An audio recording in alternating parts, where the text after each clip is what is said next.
All right, we're here with Rancho Cucamonga Quakes Clubhouse manager and founder of Casey's Clubhouse Crafts. Welcome, Casey Ploehn. How you doing? What's up, Casey? I'm doing good. Thanks, guys, for having me. Really Welcome to appreciate Sunday it. League Podcast. It's nice to finally see you. It's good to be back on Sunday League. I keep hearing about you from these guys, so it's nice to put a face to the name. Yeah, it's been a while. We haven't talked to you in a long time, man. Face to face, at least. Yeah, it's been a while. And then of course the computer freaking sleeps. So, but no, it's been a long while. Well, how long have you guys known each other? Oh gosh, Ruben, we went way back to Birdsall Park. I don't remember when we exactly started playing, but it had to have been probably like at least minors or majors. Yeah. At the 10 to 12 range. We were never on any of the same team until later on. But I don't think you were ever on our team with Ryan Peters and Ryan Harris and Sharon Parker and all that. So no, I was on the Rockies. Yeah, I was like we were the rival. Yeah, I don't even remember you. I was on the A's. I was playing with the Roysters. At Birdsall? Yeah. Or you were like Eastern? No. I was at Birdsall for like 2 years or so, but I had to play the second season of majors at Eastern. Was it Jerry Royster or David? Like what was the Roysters? It was their dad. Their dad was our coach. Yeah, that's right. Danny Garcia was one of the coaches, but he was young, But right. yeah, I mean, we all know the same people from there, so. I think all right, well, I guess I'll do it. So hold on. Why don't we go around the horn? Oh, all right. Thank you. You guys have already, Well, yeah, let's go around the horn. What do you got? He's excited to drink. Oh, you're excited to drink. Hell yeah. What do you got?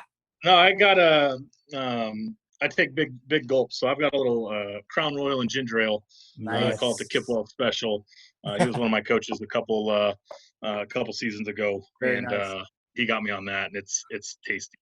Hell yeah. Nice. Hell yeah. Love that. Yeah. What you got, Boski? What you got? I got the Boski bomb. Poor man's vodka, Kirkland vodka with the white monster. Hey, it gives me energy. The poor man's Absolute or the poor man's Grey Goose? Oh yeah, that's what I meant. The poor man's Grey Goose. See, he pays attention. They both got them. Yes. Long Island iced tea right over here. There you go. The Strong Island? Yes, sir. Strong Island. Strong Island. I'm having a Stone Double IPA, 9.4. And a mini glass for a mini guy. Yep. There it is. Yep. Very nice. Bigger than his Hey, well, cheers, man. Pleasure to have you on. Cheers. Mm-hmm. Salud. Sure, man. Sláinte. So, did you guys all kind of play high school also around the same time? Yeah. We all played high school together. Casey and I played freshman ball through senior year. Yeah, I actually got cut from the freshman team for grades, and and Sparks was pissed because I think it was the Tuesday starter. Yeah. And then so after I got released, I had to retry out the next year. But yeah, freshman 2000 and gosh, what was it? Just 2000, I think. And yeah, that's when I met Boski. And then Rube came along the year after. So yeah. So it's been So I've known Rube a long time. He lived up the street from me. And we had a solid core of Sandlot guys that would always play up at the park. Yeah.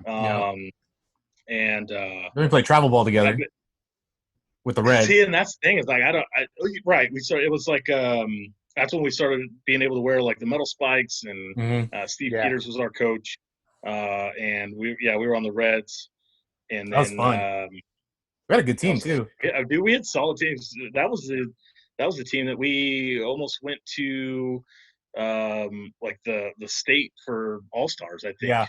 Yeah. We went to like the semifinals of state or something. Yep. And that was a pretty good squad there.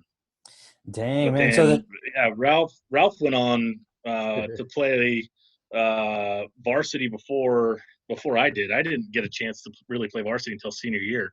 But which is funny because I was the junior or the JV MVP and I didn't even sniff. Yeah, they should have pulled you up. Well, they did, and that's I remember the Delman Young game because I was there for the Delman Young game. Oh yeah, that ball hasn't landed yet. I think it killed a guy. Came out of orbit finally. Yeah. I saw something on the news, but yeah, I didn't get in any of those games.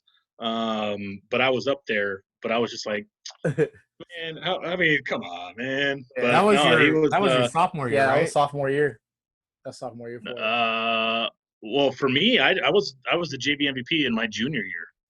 I only got I think the Delman Young game would have been your sophomore year because I was a freshman when I came up, and maybe you guys didn't know who the hell I was. I don't know because Sparks always told me, he said you'll always remember the first overall pick in your graduating year, and that was Delman Young in 2003. Yeah.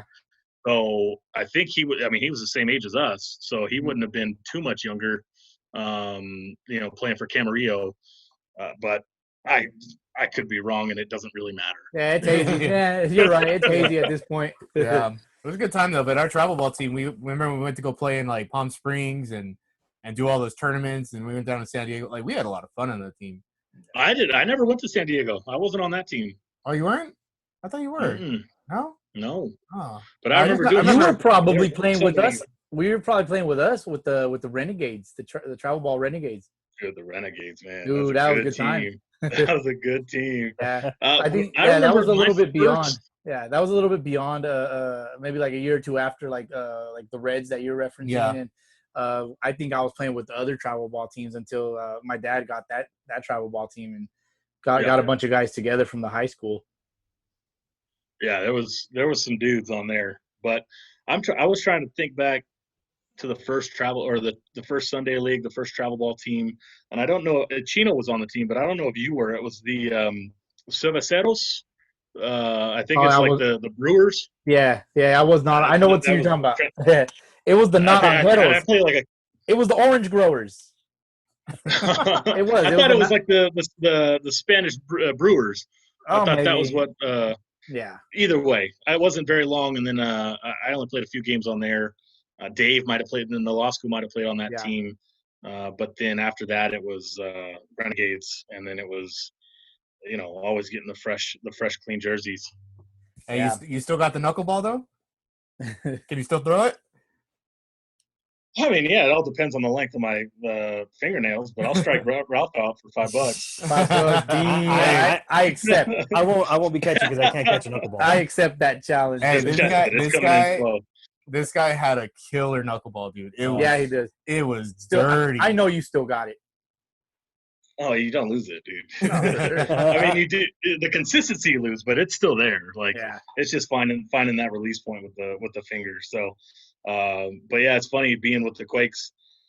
Charlie Huff is always in town, and he grabs the baseball and his fingers just automatically go into his knuckleball grip. And the guy threw for 50 years in the big leagues. Yeah, we see him once in a while. When we would go to games, we'd see him in the dugout just hanging out and stuff. And he's a very nice guy. Very nice guy. Oh, dude, Charlie is great. He walks in, changes, comes through the clubhouse. Everyone's on their phone, and so Charlie, dad jokes for days. He'll be like, "Hey, anybody got a phone I could borrow?" Because everyone's looking down at his phone. But yeah, Charlie's the man. Yeah, dude. So, kind of tell us a little about how you got started with the Quakes. Like, how did that happen? Oh gosh, it really started my junior year in high school.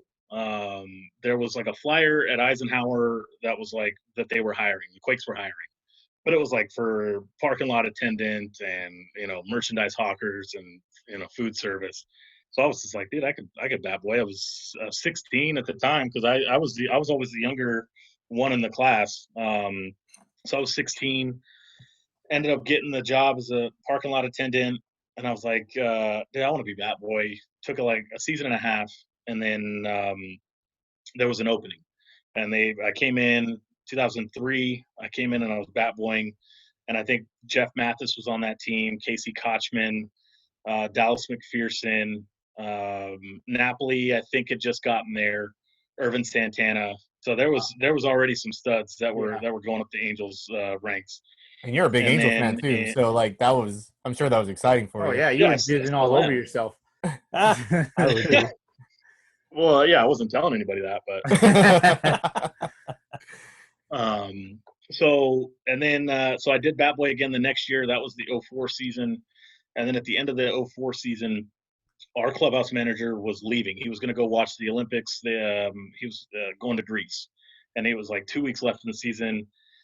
I had already kind of caught on, and I liked what was going on with everything. Of just being inside, I was a baseball player. So being around these guys, I kind of felt like I was one of them. So I watched. I wasn't just like, "Hey, my job's done. I'm leaving." It was like, "Hey, what else do you need done?" Yeah. So taking that extra step. So they ran it up the chain, and they were like, "Yeah, cool. Casey's got it." There was no overnight trips yet, so it was all just local games and stuff. I should be able to handled it. It was and then so they off season 05, they asked me to go to spring training, and I do that. I go work there, and then 2000. I'm back. 2005, we had Howie Kendrick. Oh, Eric Ibar was the year before. Then I had Howie Kendrick and Brandon Wood were kind of the two star. Reggie Willis was on our team in 05. And those were the two biggest kind of studs. Joe Saunders ended up pitching a long time in the big leagues. And so I had never really gotten properly trained. It was just all so quick. It was pretty simple. I didn't know the nuances of the game. I didn't have any feel back then. It was that's a big word in the clubhouse is just feel, dude. You got to have some feel with that. Like, don't ask this question, don't ask this, don't do this. You see the guy's having a bad day, don't go up to him, whatever. Right. And so, I definitely could have done better in that season. I ended up getting fired in May of 2005, about a month and a half in.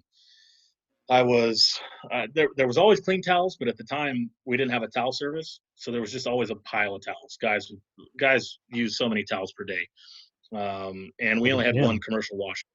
But I could have done better. I thought I was one of the guys playing cards out there shagging BP. So they call me in. Oh, and Adam Kennedy rehabs with us, and yeah, I was going to ask you. I remember you mentioned that Adam Kennedy was the guy. I didn't.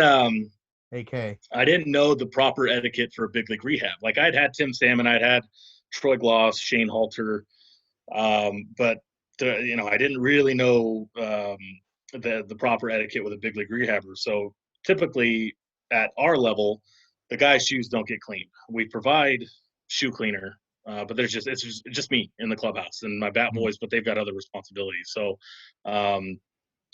I didn't do Adam's shoes the night before. So he came in and he was like, "Hey, do you got any shoe cleaner?" And I was like, "Oh, dude, totally forgot. My bad." I go get the shoe cleaner and I drop it at his feet. Well, I guess there was a couple other players in there, and what they had heard was, "Hey, what's it take to get your shoes cleaned around here?" And I just dropped the stuff off at his feet. And so that got told to the bosses, and they had a meeting with me, and they were like, "Hey, this, you got to have this. This isn't done. This isn't done. We feel you've been talked to. We're gonna have to let you go." So I was 18. Most of these guys are the same age as me. Some of them are younger. Yeah. So that hurt. That really hurt. That was 2005.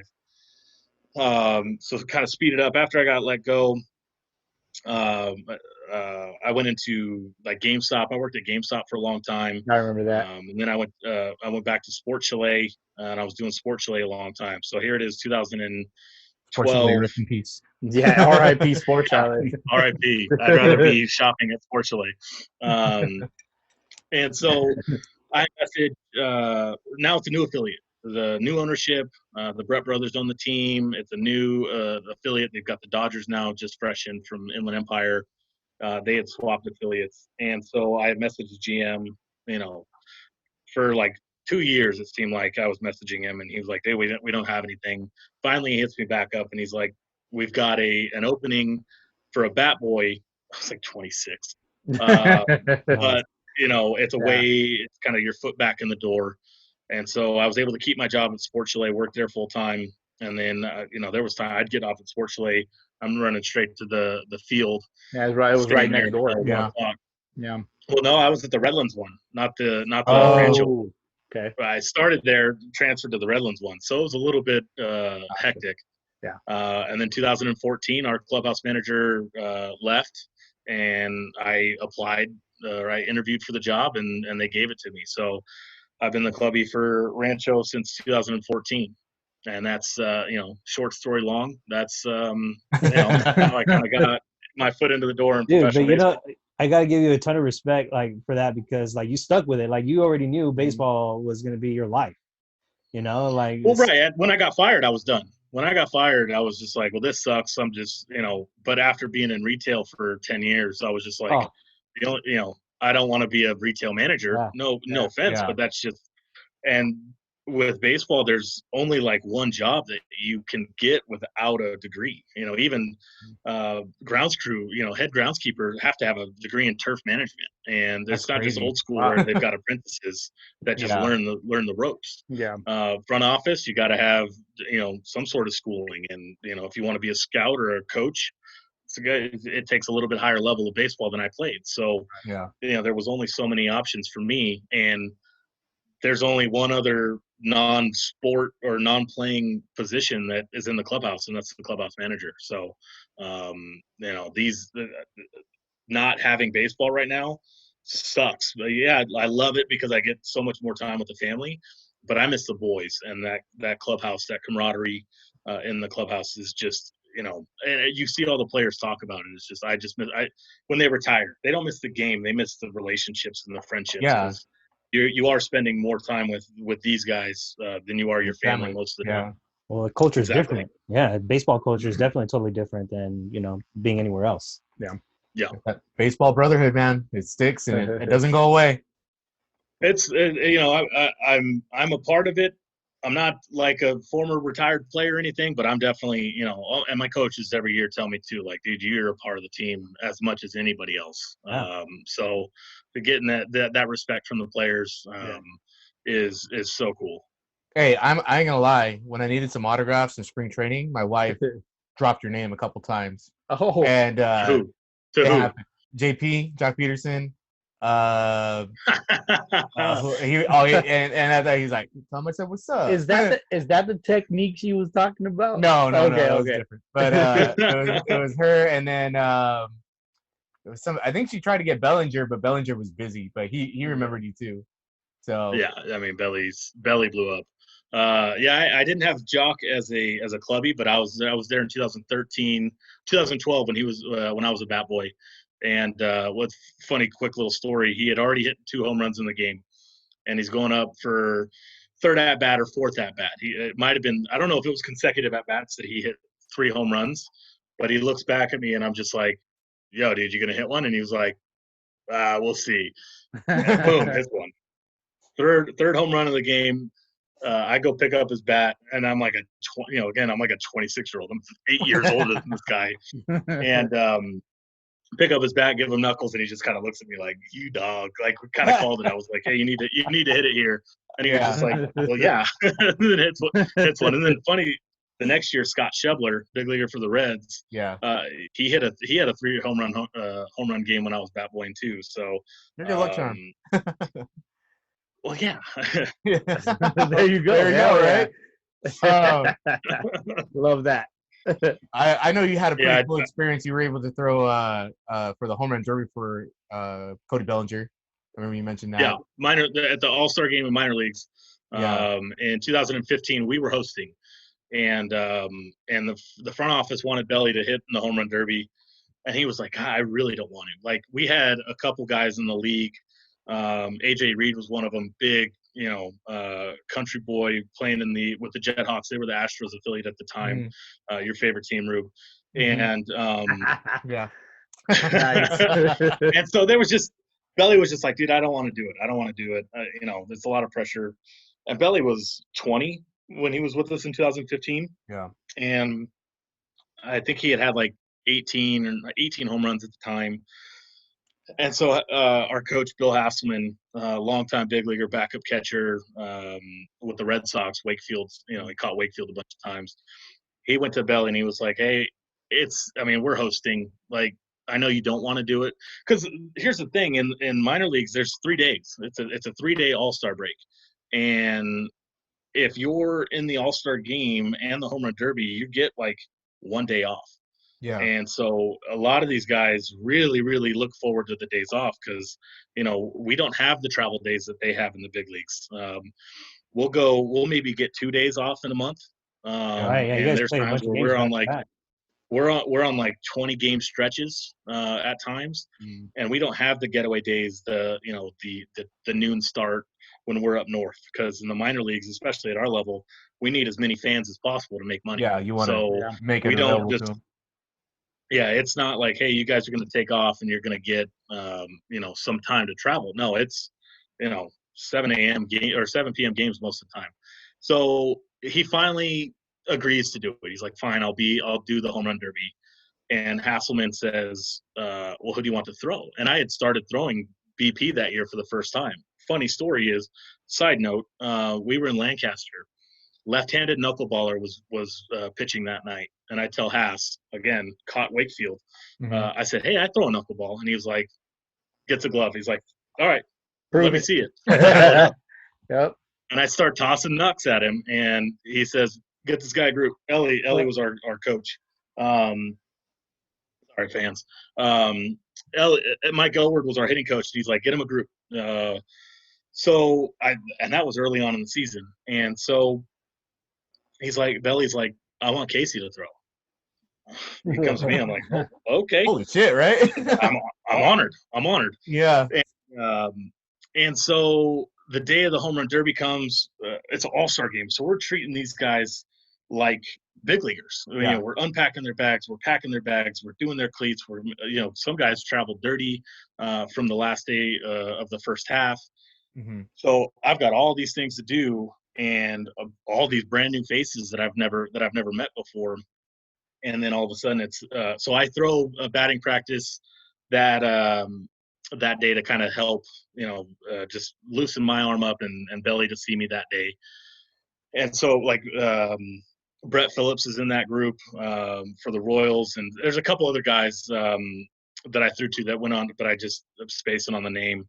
But now I got to go do more stuff. Then I got to change because I got to be in uniform to throw. Yeah. So I'm borrowing my hitting coach's uniform. Luckily, I squeezed into it.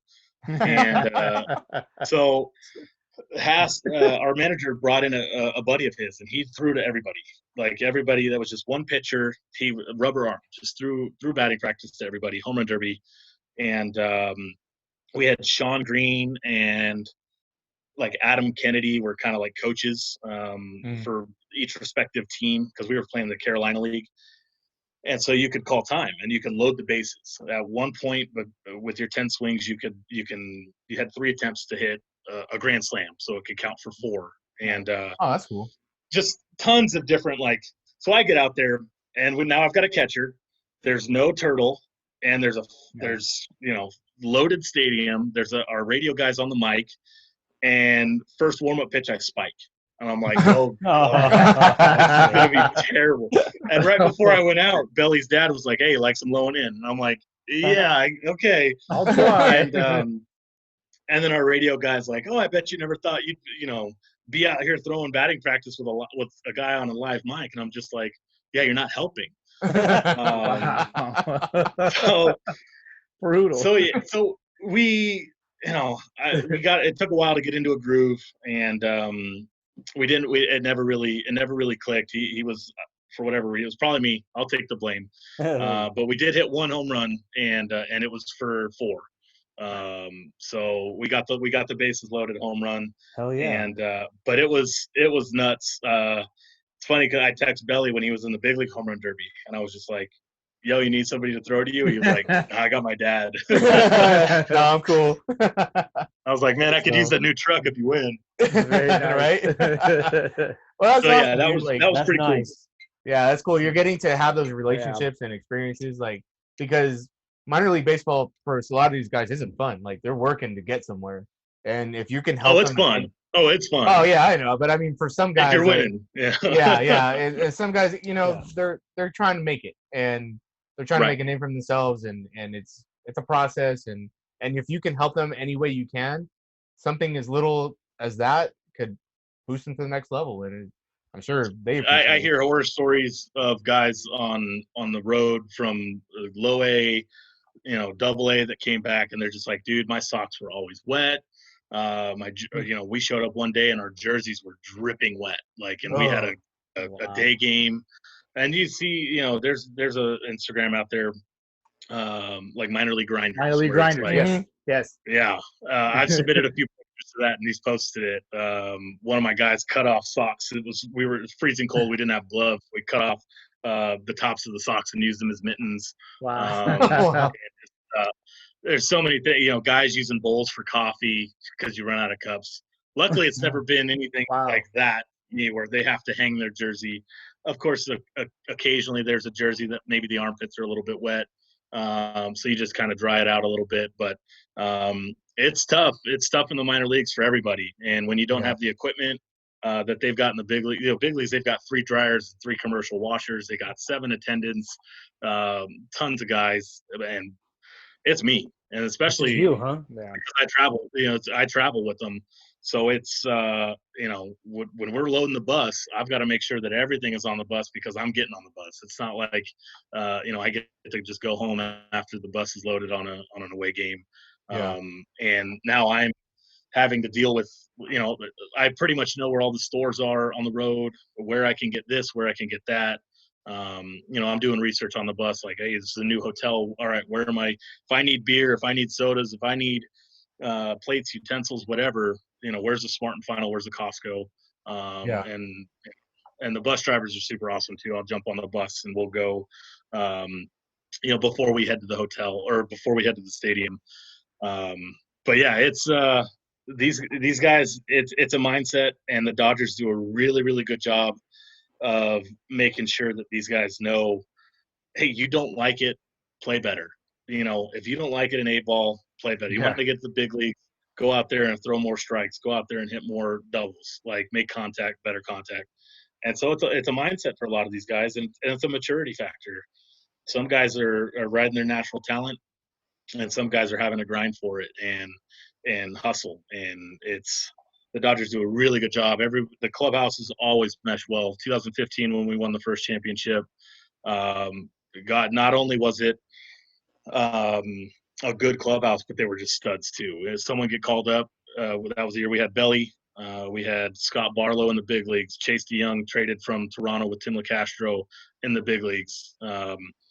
Someone got called up. We got Alex Verdugo from Great Lakes, and then somebody else got called up. We got Willie Calhoun from Great Lakes. Mm-hmm. We had, in that championship series, we had 3 big leaguers. We had Trevor Oaks, Scott Barlow, Chase DeYoung, with Cody Bellinger, Alex Verdugo, Willie Calhoun, Timmy LeCastro. Like, wow, damn, wow, yeah, and that's just to name a few. I mean, Brock Stewart he was shut down. He was on an innings limit. He wasn't even starting, and he's in the big league. So and then 2018 it was the same thing, and it was the Dodgers really, really do a good job of, they don't really do a ton of rules. They don't care how long your hair is. They don't care how long your beard is. If you want to wear your pants down, wear your pants high. Like, they want these guys to be themselves and to have fun, and then that's one less excuse. Oh, well, I didn't, I had to do this and I didn't, it messed with my, whatever. They draft really well, and it's a really character driven players that they get, not just stats, because you don't have to be the best, but if you're meshing and you're in a good, it elevates, everybody elevates around, and the staffs, the coaches, the roving instructors. I mean, phenomenal.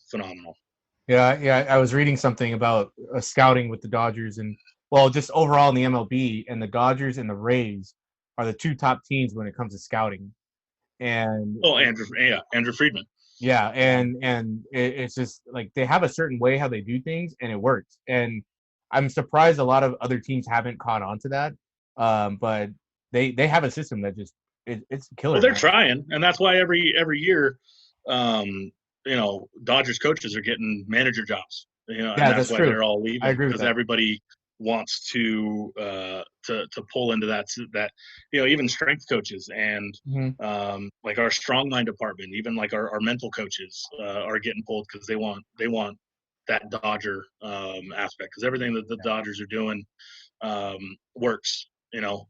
And then when they get cheated against, it really sucks. We get robbed. We get the Red Sox who suck. Come on. I was going to ask you about that. I'm not worried about the Mariners. Well, this is what I want to ask you, because I know you have a relationship with these players, and some of them are big leaguers now. Have you had conversations with these guys, like talking about that kind of issue, like with the cheating? And not really. No, it's why I don't want to be that guy that tries to bring it up. Yeah, well, I mean, like, I don't think maybe they vent to you because you're somebody to talk to. I mean, you have that Not really, because a lot of these guys are a couple years removed now. Like, there's not too many of them that are, you know, I'll send an occasional happy birthday or Merry Christmas, and I'll get some text back and stuff. But yeah, you know, they've now had 2 or 3, 4 extra clubbies since they worked with me. So I get them for about a year, and you know, Matt Beatty, Tony Gonsolin, Dustin May. Solid dudes. But I've had a really close relationship with them, you know, more so than, you know, I couldn't text Jock. Belly's okay, but he's got so much stuff going on. Bueller, so much stuff going on. He's up here now. I don't really have anything. He's got a lot going on. Yeah, I don't have anything. NL MVP and future Cy Young winner. Like, you know, you can't fault them for not wanting to talk to their 2016 clubby. But no, I mean, I've talked to a couple of coaches about it, but nothing in great detail, because what's that going to do but hash it up and And I think there's always something going on. A lot of players are trying to move on from it, and I'm sure it upset them, but they want to move on. I know I want to, I mean, but I can't. So it sucks. And then, well, like, you know, it's always next year. You know, there's nothing we can do about it. We got a next season. Yeah. Well, except for this season, you know, there's always another season. Yeah, exactly. So we'll just get them next time. So for us, you know, inside the clubhouse, it's just, you know, and I'm even a little different because I'm not actually playing. All I'm doing is, you know, supporting the team and washing their undies, where they're out there actually getting gypped of it. So no, I didn't really. I didn't even. It's just I didn't even tweet about it. Like, I put one little video. My mom's donkey was kicking, or their neighbor's donkey was kicking like a can, and I was just like, "Oh, it sounds like a curveball coming." I'm just so skeptical, just because I'm in baseball, that I'm pretty cautious about what I tweet as far as opinions or this or that. I'd just rather not have anything for them to get mad at me about. Yeah, and then you have the vocal players like Trevor Bauer. Like, he's out there. He don't care. Like, he just puts it out there. Yeah. And then there's the guys that are very humble. They're just like, I'm not going to talk about it. So you have two ends of the spectrum, and the times are changing. You know, the media is going to press them. That's their job. But I can say that a lot of these players have been very humble about it, and just kind of like, they're letting the fans deal with it. And the fans they're going to take care of business when it comes to that. Yeah, and I'm sure that's I've only met Dave Roberts a couple times, but I'm sure that's coming from them in the front office. It's what's you know, you let a couple of the veterans take care of it. You know, Belly became a veteran last year or this offseason when he was talking about it. Turner talked about it in great length, but you don't see you know, Kike really saying too much. Kenley might have said a couple words here or there, but everyone's just like, what can we do? You know, let a couple guys talk about it. It's out there. It's said. You know, let's just go make it to the World Series again. Yeah, and I feel like the Astros, like, they really kind of pushed the other way with Carlos Correa talking shit to Belly and stuff like that. I'm like, dude, cut it out. Like, shut your mouth. Yeah, I got Correa's autograph here somewhere. Oh, you can. I could wipe my ass with it if you'd like. Another thing, I know that you had an experience which was really cool when the Dodgers actually came down to Rancho Cucamonga to play the Quakes in an exhibition game. Oh gosh, yeah. And I didn't get to make it to that game. I was trying to, but I'm sure that was a really cool experience for you. That was my first year as a bat boy, and so I worked that game. What was funny is the Dodgers got the home clubhouse, but then during the game they were in the visiting dugout. Gotcha. So it was like really weird, and it was Quakes versus Dodgers, but it was so early in spring training that teams weren't even set up, so it was just kind of a prospects versus Dodgers. I don't even know if I had any of those guys that season, or at least to start the season, that played against. But yeah, gosh, Jerry Harrison was on that team. I heard Adrian he's a Gonzalez, that funny was the guy, first time I dude. saw him. I didn't catch too much of it. They came in a couple hours before the game, and and then that was it. It was just a 1-day thing. So, yeah, one of the guys broke Jerry's bat, and I remember he got that bat, he signed it in the dugout, had me run it over to the visiting side, and like gave it to the pitcher. It was just like, hey, nice pitch, something along those lines. Like, here's you shattered my bat. Like, thanks. But yeah, that was pretty crazy. That was pretty early. That was pretty crazy. Pretty early on in the Dodger relationship with the Quakes. That's cool, man. Like, it's a cool experience to experience that, and not everybody can say that they have. And like I said, or DH said too, like, there's a lot of respect because you worked hard for that. Yeah. And we 100 respect you because you're doing a great job, man. Like, I see you at the games when I go. Appreciate it.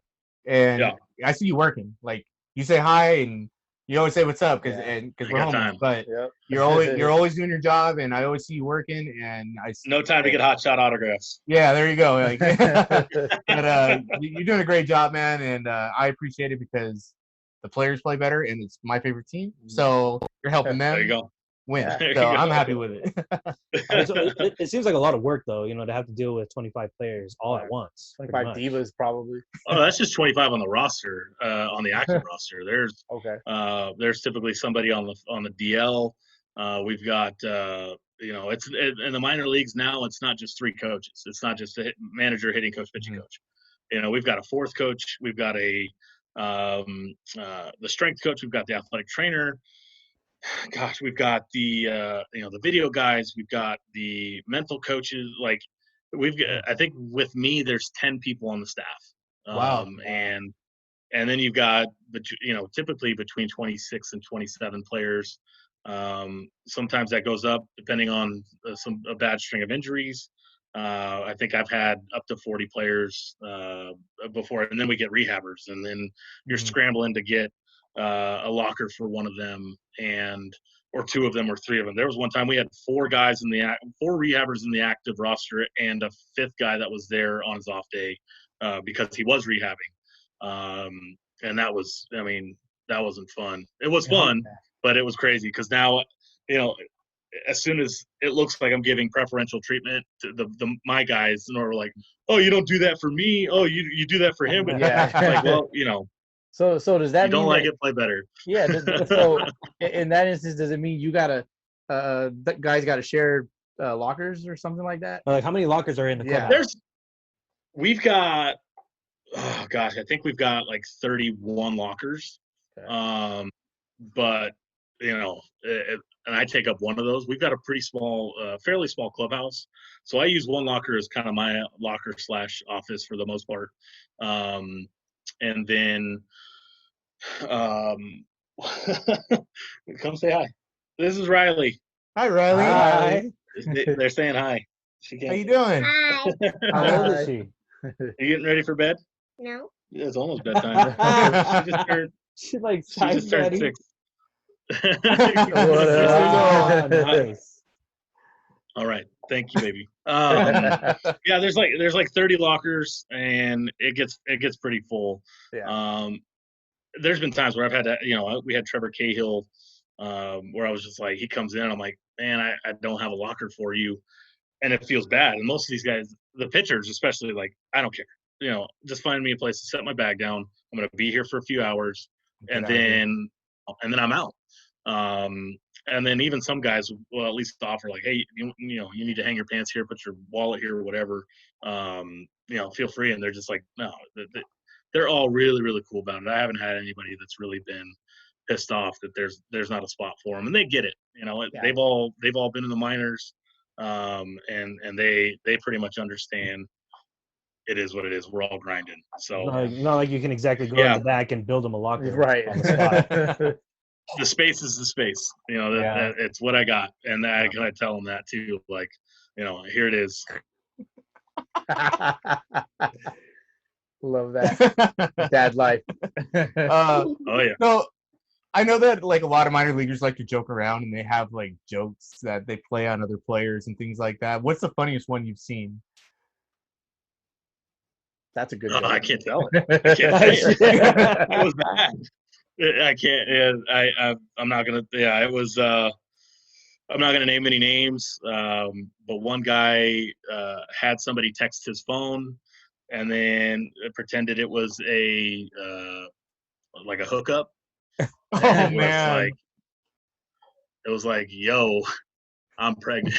Oh no. And so he went to the guy and was like, yo, dude, look at this. I just got this. He's like, he didn't believe it. He's like, dude, I don't believe it. And it took a little convincing, but he got convinced, but then it was quickly like, they quickly shut it down after that. He was, Yeah, you don't want to piss anybody off. Yeah. And then they don't play good that night, so and they have a bad night because they're stressed out. And then So I'm sure there's been a ton of other ones. I could, I can't really think of any right now, other than that. But I'm also doing other stuff too. There's times I'm sure there's a lot of stuff in the hotel rooms, or in the hitters in the batting cage are talking crap. I spend a lot of time with the pitchers. We'll play hacky sack before I've seen before they that. start playing Because- catch and stuff. Yeah. We got to stay loose, man. They Yeah. got to get the hips activated. Keep the hips going. You're such And a it's, hippie, dude. With the hacky sack. Yeah. Gonsolin would actually come out on start day and play a little hacky sack just to get his legs loose. Yeah. Really? So he's in like full uniform on like a Sunday day game, an hour and a half before he's gonna start getting his routine ready, and he's out there playing hacky sack with him. And he was like, one, it's a part of my routine, and two, I like to get my hip flexors going and all that. So but I'm sure there's a ton of other jokes. Probably, it is probably a good way to get loose. You're moving around and you're getting your legs swinging. So it gets pretty crazy. So you just gotta, especially the top prospects, you're like, whoa, hey, don't go chasing after that. It's not worth it. And you guys play some flips still? No, it's turned into almost like a full recess for us, where there's guys playing catch with the football. We'll get one of the aerobic frisbees out there. Wow. The hacky sack. One year we had spike ball. It's everyone's just kind of staying loose, and but no flip, no pepper. We actually see other teams after we leave there. When they come to us the next time, they're playing hacky sack now because they see us. That's great. You guys are influencing. It's just like, okay, I see you guys. Yeah. Like flip, like we had some epic games between me, you, Ralph. Somebody else was on there that we got on. Who was on there? A lot of people, man. I always used to go to war. I think it was Gammy. Yeah, Gammy would he'd get into it. Mm-hmm. And we had a lot of fun playing flip. Yeah. It's just like it's kind of like disappearing now. That hurts me. Yeah, because we put. Well, yeah, everyone's looking at computers and looking at their spin rates and looking at their their vertical break and checking the Rapsodo and checking all this information, which is good. But yeah, you still gotta break out some baseball classics.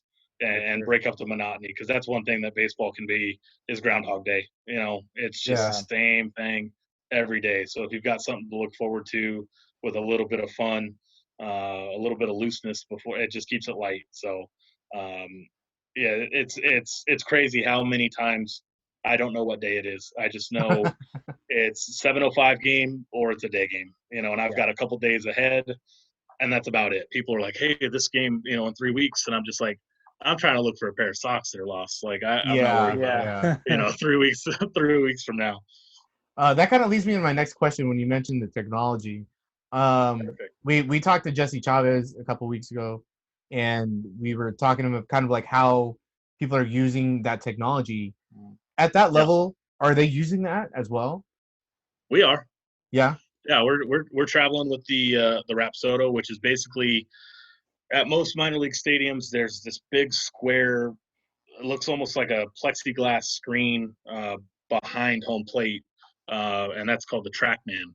So that's basically almost a radar that's actually tracking spin rate, location of the plate, velo, all that. It's actually more accurate because you can find that on websites. The pitchers can use that from like Baseball Reference and some other stat based websites. And so yeah, we started traveling with the Rapsodo, and we've got so much equipment that we're using in the batting cages, on the field for BP that rotate, because that same machine can rotate from pitching to exit velo on and launch angles and trajectories and all that stuff. So it's made my job a little tougher because we're still dealing with the same size clubhouses, but every year we're getting more coaches and we're getting more technology, which is great. And But you have to makes travel it with more that challenging. technology. Yeah, it's not now. It's that's none of my responsibilities. Just because we had the super slow mo camera, the Edgertronic, and that's a $10,000 camera. So our coach is handling our basically our tech coach is traveling with that, and he's got them in the super secure cases. But yeah, we look like a video crew, like a movie production getting off the bus. There's just all these cases, but it works. I mean, yeah, some guys can get lost in the data, but and some guys still just don't need it. They just want to watch some video on look at their release points. That's what I was gonna ask. It's there if you want it. But if not, and they try to teach. The coaches will try to teach. Like, this is what we're looking for, and why did you throw this here in this spot, as opposed, and okay, I would have thrown this in this spot. You set them up with this pitch, and now here. So there's tons of video that's being used. We don't have fancy video rooms. We've just got laptops and wherever blank space that you can find to set up.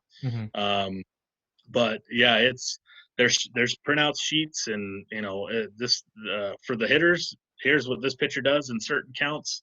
Hot zones, cold zones for the pitchers.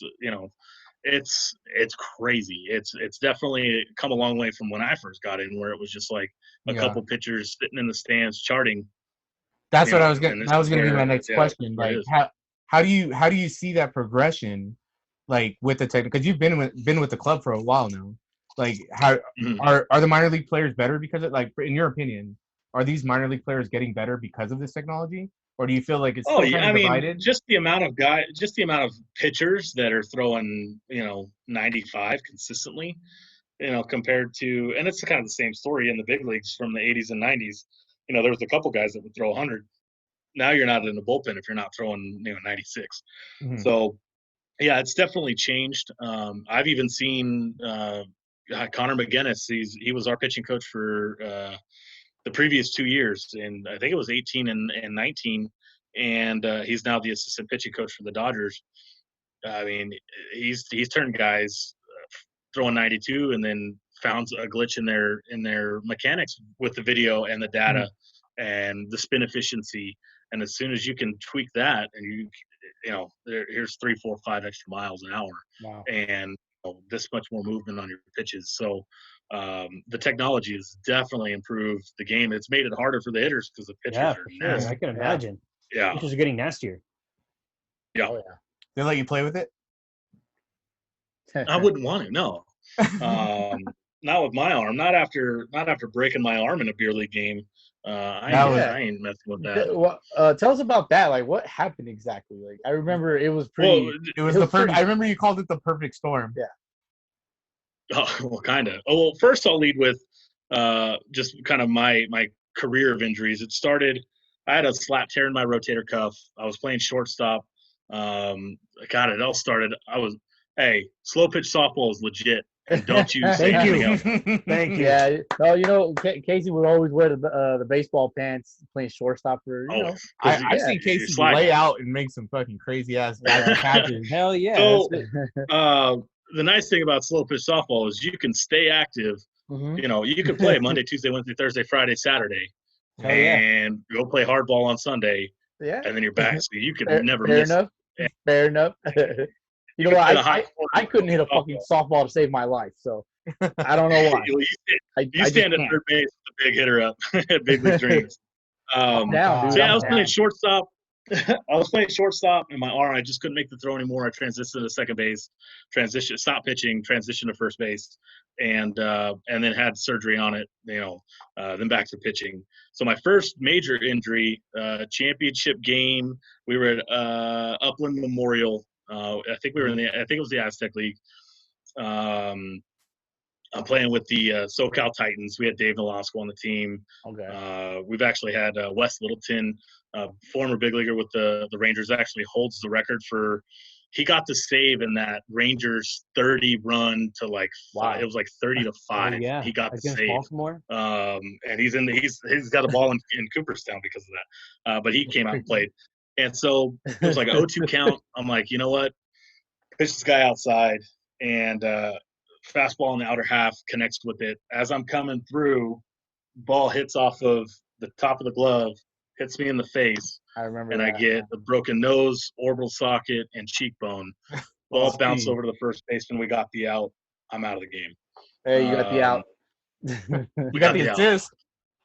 I don't think we got the win, though. Yeah. After that, the team was a little deflated. Yeah. And then probably 6 months later, a year later, I'm back playing. We were at Carter, and I had the guy like 1-2. And I was just like, I'm gonna juice it up a little bit, strike this guy out, throw him a high heater.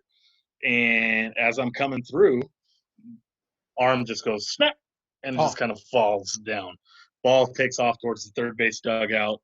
I had no idea what it was. The pain, I think it was more shock. I'm sure there was pain, but I don't really feel it. So I'm kind of kneeling down with my arm, holding my arm. And then, like, the other guys on the team are just, like, trying to pick me up. And I'm like, don't do that. Don't do it. Yeah, I don't know if my elbow's blown out. I don't know if I blew out my ligaments, whatever. My brother's a Rialto firefighter, and so a bunch of his guys, we were at Carter, guys from his station, were like, Casey, man, now what? Another injury? Because they knew about my face. Yeah. And so we go to the hospital, and, it was a spiral fracture of the humerus. That's I guess crazy. there was just enough pressure from the tricep to just push opposite on my arm. So I got a nice little. There you Oh, go. wow. You got a nice little reminder. Jeez. Wow. What's funny is all the questions I get. Oh, you play baseball? Is that Tommy John? I'm like, yeah. No. I wish. No, I would have been throwing harder after this. Yeah. Yeah. It was a rod with 11 screws, 40 staples to staple me back up on the arm, and it's never really been the same, But I did end up pitching again a little bit, but it wasn't anything crazy. Yeah. So you could always make it as a knuckleballer, man, because that knuckleball is dirty. You still got to be able to diet up a little bit in a certain occasion. Tim Wakefield still threw a fastball. Yeah, that's true. It was like 88. But Not even. I don't know. Yeah, probably 68. You live and die by the knuckleball, because one time it's not going to dance, and it's just going to float.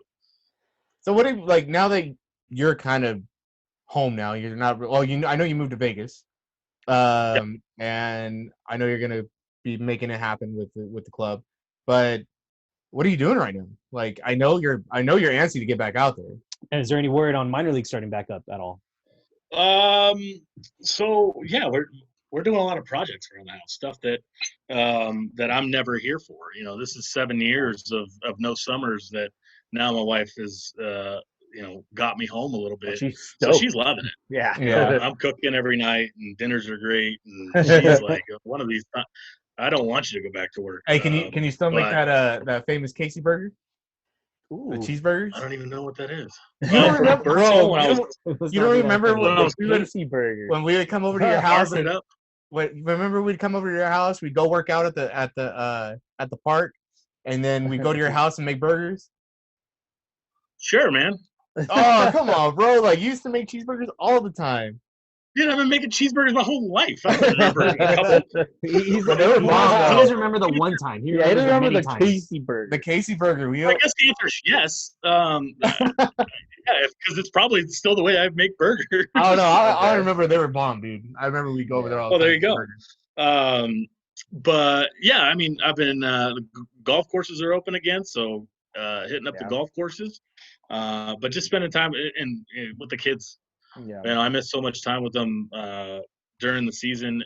Yeah, I get 6 months of no work in the off season and all the taking the kids to school and picking them up. But there's still 6 months that I get to miss out on family birthdays and my wife's birthday's right around Mother's Day, so there's been like one time where I've actually been off on her birthday. Our wedding anniversary is in the middle of June because naturally we got married before I was in baseball, Right. or back in baseball, so we didn't schedule that for a fall wedding. So we normally celebrate our together anniversary, which is in March, as opposed to our wedding anniversary, which is in June. So no, it's just been wake up and go downstairs. Yeah, I know. Nice. How are your parents but as doing? far as Dad's a little bored. Mom's she's up in Oregon with my grandma, hanging out with her. Grandpa recently passed, so she, with the COVID, Sorry to hear that. it's been a little hard for grandma, so she went up to just kind of keep her company. But other than that, health wise, everybody's solid. Still up in Devore, just living the retired life. That's good, man. Just chilling. Pretty sweet bat rack you got behind you there Oh, too. yeah, I'm that's wondering if sexy. any of those are autographed, or are those Oh, just? I mean, come on, man. Of Oh, course that's they're sexy. Damn, look at that! I see some pine tar on those. The Mizuno. Yeah, look that like one's from Marucci. Farmer. They look like game I got used Kyle bats. Farmer there, Juan Uribe, Matt Beatty, Jock Peterson, Adrian Gonzalez, Will Nice. Smith, Gavin Lux, Tim Stammen, Howie Kendrick, and then Awesome. the Seager up in the case there. That's a Corey Seager right there. That's a Michael's bat case spotted a mile away. You know it. Yeah, right here, dog. Here you go. Here you go. Dang, man. So Yeah. any word on like when minor leagues are coming back at all, or it's just kind of waiting on? I haven't been told anything. Nothing's going to be official until Major League Baseball has something figured it official. out, yeah. The minor leagues can't get away with TV deals. So having no fans, I don't know how that's going to work with baseball. At the minor league level, I foresee just them being at the spring training facilities and using it as a spring training style, where they're just the three backfields are being used for the minor leagues, because you can't have the minor leaguers just stay home and work out in a batting cage or throw off action. Yeah. So, and if there's injuries at the big league level, you still need to pull guys. Yeah, you're gonna have the taxi squads, but you're gonna need to refill the taxi squad, with somebody else. So, we'll see. I mean, there's technically still time, but it's not looking good. But I haven't been told anything officially by my team, or even my manager that was going to be at Rancho this year. He hasn't been told anything. So it's all dependent on the MLB, on the owners, and the players union. How are you gonna keep on with Casey's Clubhouse crafts if you got no broken bats? Nice. Oh, there's backstock. You got it. Nice. I've got plenty. Oh, dude, And if I have to, I could dip into the the Juan Uribe or the Will Smiths. Special order. So how did that come about? You were just starting to think of different ideas with broken equipment or game used equipment that you could. Yeah, I'd kind of gotten an idea, and I was just like, you know what? I got 6 boxes of bats in my garage. Got with my dad, and I'm just like, yo, we can probably do this. So we just kind of fiddled around with it.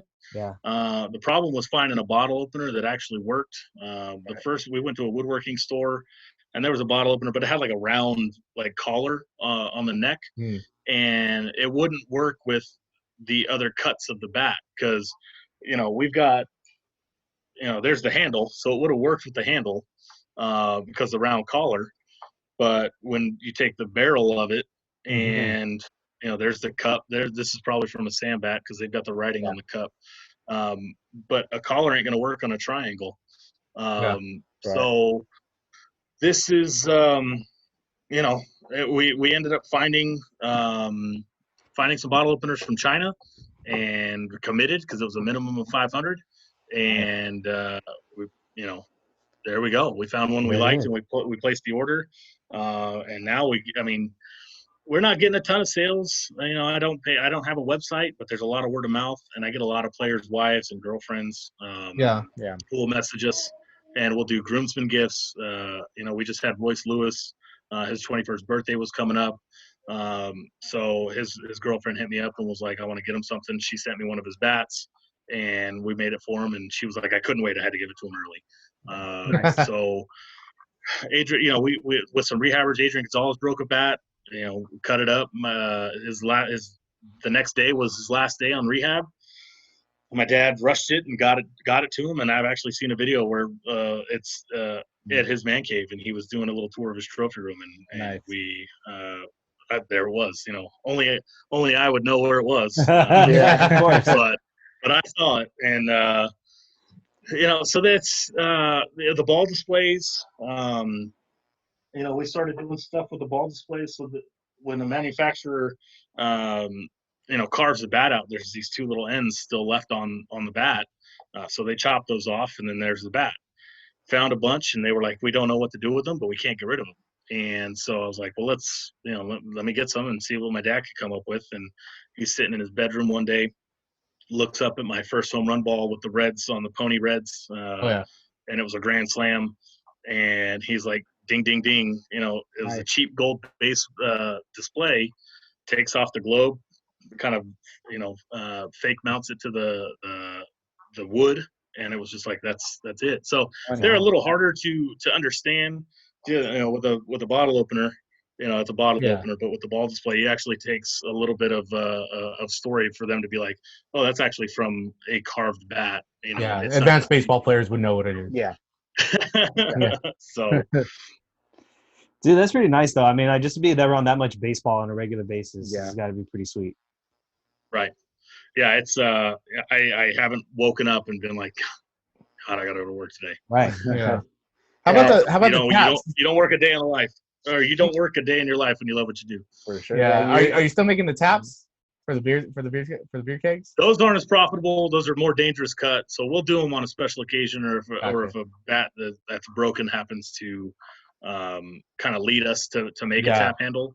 But yeah, it's not something that we've got consistently on, just chopping them up. But yeah, there's some tap handles that we could do them out of the handles real easy, but it's the ones with the logos that I think look better. But those are a little harder. Yeah. I can say that your product though is top notch. It is great stuff. Yeah. I have 2 of your openers, and they're great. I love it. I use it all the time, and they're beautiful to look at. Oh yeah, sure. and you were like, and I appreciate because you found me a Dodger one, and I remember you were like, I got you one. I'm like, oh hell yeah, let's do it. So it's favor for a favor, but I took care of you. Yeah, so it was good. Were you? Yeah, I got some in the works for you guys. Don't feel left out. All right. Nice. All right. Dude, cool. Thanks, man. You're too good to us. Yeah. Absolutely. No, Ruben, you already got some. I'm talking about DH. Oh yeah. I got enough. We're very lucky. We just received a gift last night. It's actually just right up here. There we go. It's a little light up box. It's got our logo in it. So. Nice. Were you in the minors when Trout was coming up too? No, I think it was like 2010, 2008. Yeah. Oh yeah. Okay. Something like that. Right before you came back, right? I was in the middle of my retail years. I miss Trout. I miss Trumbo. A couple of the Garrett Richards, a couple of those guys. But I've seen him. I've seen Trout against us at Inland Empire. He rehabbed with the 66ers, and then Garrett Richards 2 different times with the 66ers and with the Storm, the Padres affiliate. So I've ended up catching their autograph on the end around. So I know you're a huge Angel fan. Like, I know how is it working for the crosstown rival? Like, you're working for the Dodgers, and I know like ball players are ball players, and you're establishing these relationships. But as a fan, like, does it kind of like my fandom is totally side by side. I'm a fan of the Dodgers now because I can look at the lineup almost any day and see a guy that's my friend that I've worked with. So dude, Dodgers are solid. I still pay attention to both. I actually follow the Dodgers more now, just because they're on the TV in the clubhouse, watching the big league team, or catching our guy that got, when Buehler made his debut or D-May made his debut, watching them in the clubhouse, because it's a couple years ago they were playing with guys that I'm standing next to. So I've seen a lot of debuts from guys. We had Buehler in like 2017, and at the he went from A ball to the big leagues. Same with Brock Stewart, same with Andrew Tolles, where it's where that jump is made, and it's just like, dude, he was just here. Funny, 2 months ago. Funny you mentioned Andrew Tolles, because they're calling him the king of social distancing right now. Nobody's heard from him. And like, I hope he's well. Hey, come on, man. I hope he's well, but still, like, he's a good ball player, man. And like, I know he had his struggles, and I don't know what's going on with him, but I hope he comes back. Neither do I. It was that guy could hit, and he was a first pitch, ambusher, and he would connect, and he was fast, and he was a good defender. Yeah, man, I loved watching his interviews in the postseason, where he was still. I just saw a Facebook memory, and he had his goggles on, and he dropped like an S-bomb. He was like, "Oh shit, man!" Like on the camera, and I was just like, "That was live TV," and of course he was doing it with the glasses. But yeah, I said maybe 30 words to the guy, but I didn't dislike him at all. He was just all about his business, and he's trying to go somewhere. And he did it. Yeah. Is there anybody coming up, like for example, last season that you think people should pay attention to for the Dodgers? Gosh, dude. I mean, last season in my mind is so far away. Yeah. I haven't worked since middle of September. Seems like forever ago. Yeah. God, I mean, Jacob Amaya is probably going to be a guy that you hear about, middle infielder or kind of a utility infielder. I had Omar Estevez a couple years ago, signed out of Cuba. He was a AA last year, or the majority last year. I think he got to AAA. DJ Peters. DJ Peters he's a high end prospect. Glendora guy. Yeah, he's been a AAA the last year and a half. Big time pop. Yeah, it's just the problem with the Dodgers is it's twofold, because there's so many good guys that you're either going to force your way up or you're going to get traded, because they can't stay in one spot. Bullpen help or something. A lot of guys that we've traded away has made it to the big leagues, and we've used a lot of guys that were lower tier prospects for us, with no shade to them, but they became top tier prospects for somebody else. Devin Smeltzer was a guy for us that got traded to the Twins, and he was in the big leagues a couple months later. And so that's kind of I try to talk to some of these guys, because we get a lot of guys from the Quakes that are on MLB Network, and their names are on the bottom line about being thrown in trade deals. So I just, as much info as I can kind of give them, as just an older guy that's seen it a little bit. It's just like, hey, don't see it as the Dodgers don't want you. See it as somebody else really wants you. Yeah. And then you're going to shoot up the ladder, and it's all about making it to the big leagues. It's not about the Dodgers whatever gets you to the big leagues. Yeah, the Dodgers are so stacked. It's like there's not a lot of room. Like and believe it or not, like from what I understand, their training program is so good that these guys most of the time stay healthy. So there's not a lot of call-ups where people are hurt all the time. And yeah, I mean, you're going to see it a lot with pitchers, or a bullpen gets taxed on an extra inning game and you need some help for the next day. Yeah. But that's why you see so many guys. I mean, the utility tag, Matt Beatty playing first base, third base, left fielder. Edwin Rios, when he was with us, he played left field or played first base and third base, and he was playing the left field in AAA. Gavin Luft's playing second base and shortstop. Omar Estevez playing second base and shortstop. Everybody's got, unless you're just a big left-hander that doesn't pitch, you're going to play first base. But everybody else is playing every outfield position, as many infield positions as possible. And again, it's whatever gets you to the big leagues. So if there's a need for a left fielder, and this guy projects like, okay, let's get you some reps in left field. Cody Bellinger didn't prefer to play the outfield when he was with us in 2015. He wanted to play first base, and I knew he was going to be a Gold Glove first baseman.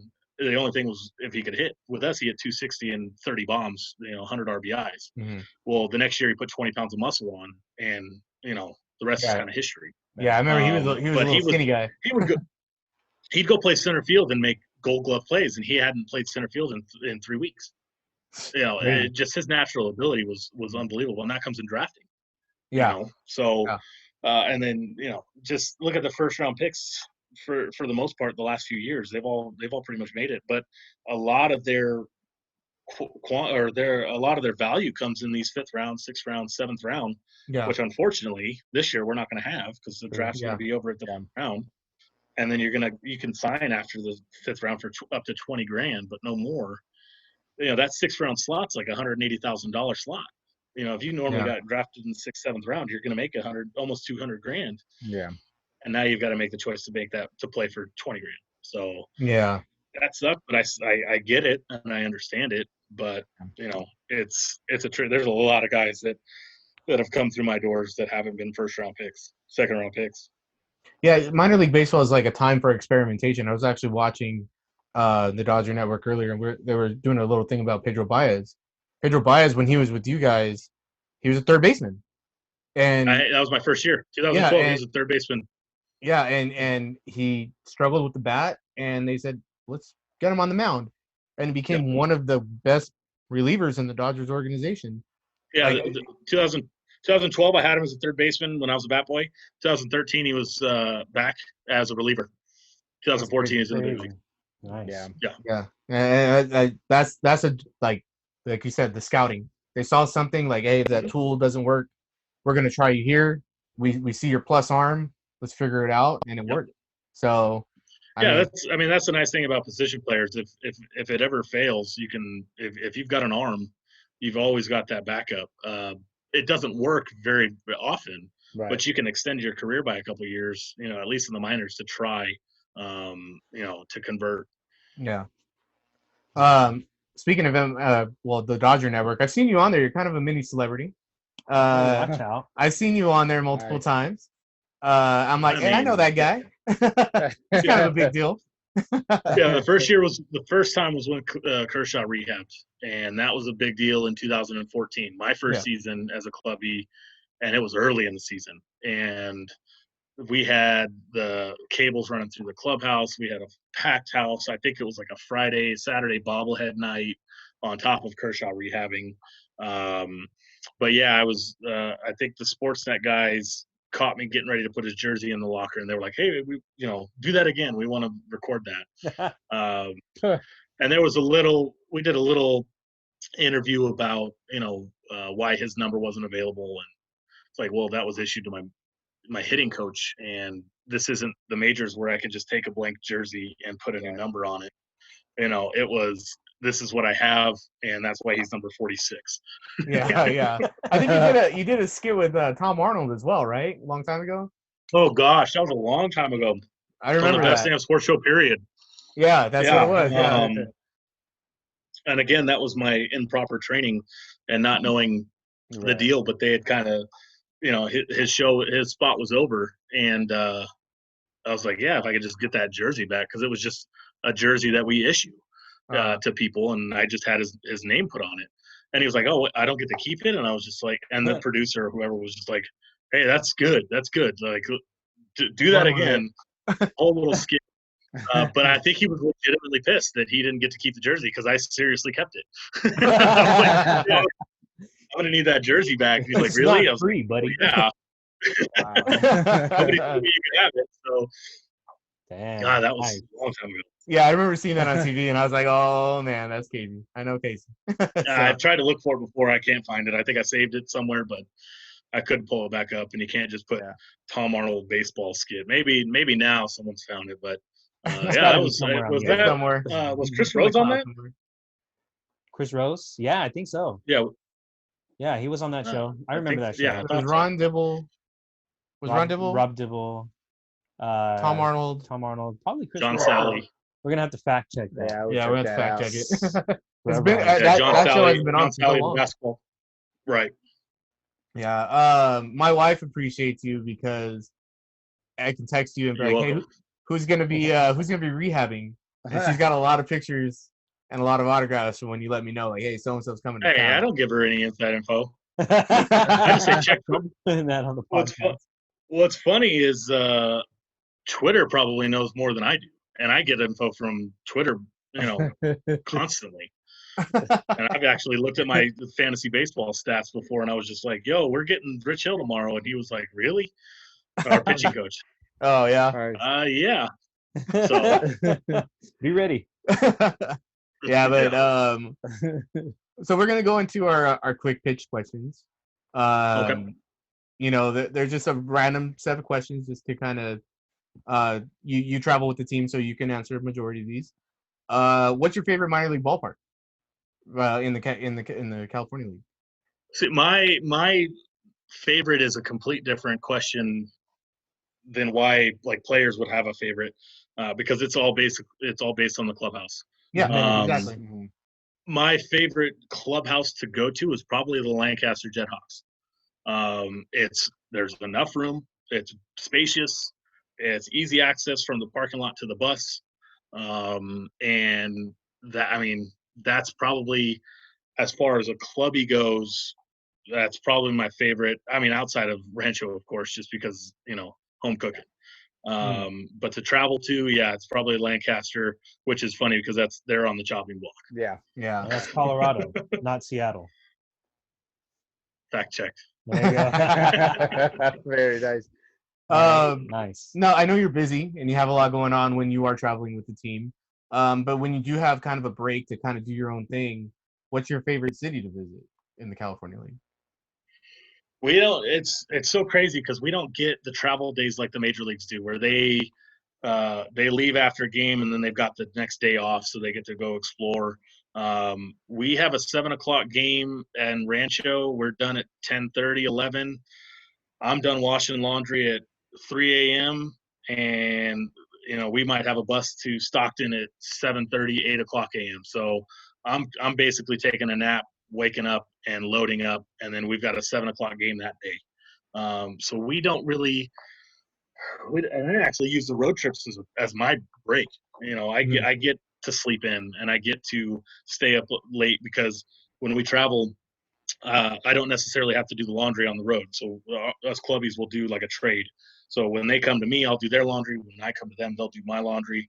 So we actually kind of get the nights off. So I prefer the overnight trips for that because I get a break. So I'm in the hotel watching Netflix, or back in the a couple years back we were playing cards. It's changed now with Fortnite and the traveling. Guys will travel with a monitor. What's your game that you play on your phone? Because I saw your wife post something at the Angel game, and you were playing. Well, that was Clash of Clans, man. You had the Clash of Clans, and then the Boom Beach. We've kind of transitioned to Clash Royale instead of Boom Beach, but resources are collected, man. You gotta stay on your war on your war battles and stuff. And that was an off day during the season. So you went to the ball game, they were like, "Hey, we want to go to an Angels game," and I'm like, "I don't want to go to a baseball game with my off day," but I went. Yeah. And that going to games has changed in my eyes. I actually went to a Dodger game. Andre Ethier had rehab for a long time, like 3 weeks with us. The first time he broke his shin in spring training, and he was trying to get ready for the season. He was with us for almost a month. He actually left me tickets to go onto the field for BP, brought me into the dugout. We talked a little bit, got a tour of the clubhouse. That's awesome. Went and saw my manager, Hasselman, was in the stands because the minor league season was over. He was doing some scouting, and sat with him. And I left after like the second inning. I had been there since like 4:00.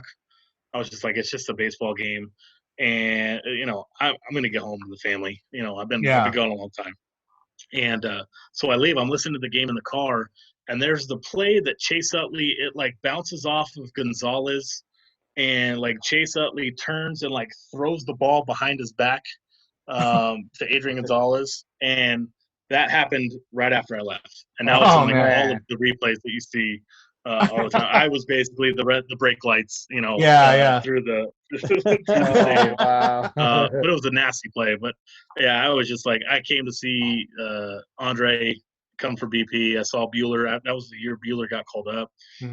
Seager came by. Saw a bunch of my guys, and I basically took off after like 2 innings. I've met Andre multiple times, and he's always been a class act, dude. He's awesome. He's an awesome guy. Yeah, he is a dry personality. So sometimes you don't know if he's. Like, you can't read him sometimes. I had him for 3 weeks, and I wasn't sure if he was pissed off at me, and I was just like, and then Okay, sorry. But yeah, his work ethic is phenomenal. Yeah. I think I was listening to an interview and Dallas Braden said he was teammates with him in the minors, and his work ethic. He was not interested Yeah, in 'cause he being your came up with friend. the A's. Yeah, he was Yeah. not interested in being your friend. He was there to work and get out of there.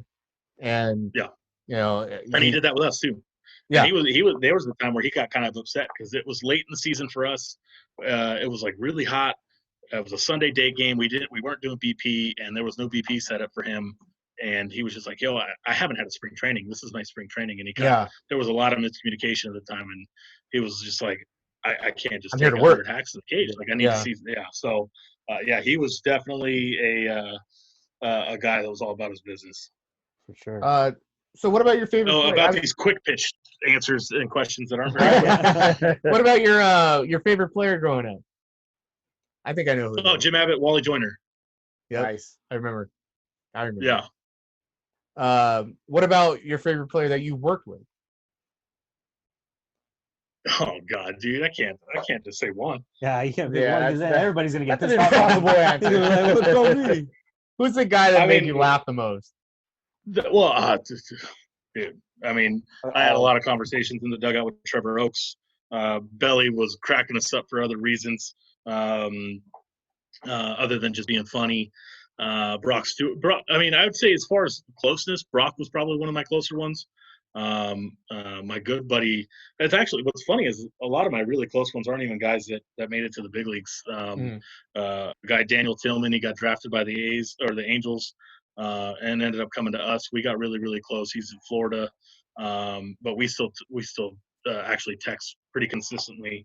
Brandon Trinquan, who was in the All-Star game with Cody Bellinger that year, went golfing with him a few times. So, I mean, as far as in the big leagues, Trevor Oakes and Brock were probably the closest ones that I had actually in my dugout. Nice. That's awesome. That made it to the big leagues. That's cool. Are you ready? You think you can get out there and play some Sunday ball again? Let's do it. I don't. My knees are You bad. first, I played hard, and I couldn't run down the base. I'm not a doubles hitter, but I can't beat out no singles. And I'm not going to get DH for, or even EH for. If I'm going to be out there, I'm going to swing it. But I actually was just talking to somebody out here. I was just like kind of dropping the hint on if they knew of any Vegas, hardball. Because I know there's a ton of like tournaments that happen out in Vegas. Yeah. But I don't know of any consistent like Sunday leagues or even slow pitch for that matter, just to kind of get the blood flowing. So a lot of golf courses though. There's a ton of golf courses out here. Nice. Have you been to Top Golf? I heard it's legit. I haven't been there yet, but I heard it's fun. No, we got out here in January, and like a month later, so we were busy, unpacking the house, and then a month later, like everything closed down. So, no, we'll I'm sure we will go out there to Top Golf. I've been to a Top Golf in Arizona, but not the one out here. Yeah, I heard the one in Vegas is like super legit. It's really nice. Oh, yeah. It's like right behind the MGM. Oh wow, Okay, yeah. Perfect. Do you feel that you could play if we invited you out? I'm going to need a little bit of notice because it's about a 3.5-hour drive. Oh yeah, we know that, but I'm saying like You can leave at 5 a.m. You're good. Yeah. Oh yeah, who was Rube that did the Vegas trip? Went straight from Vegas to Sunday.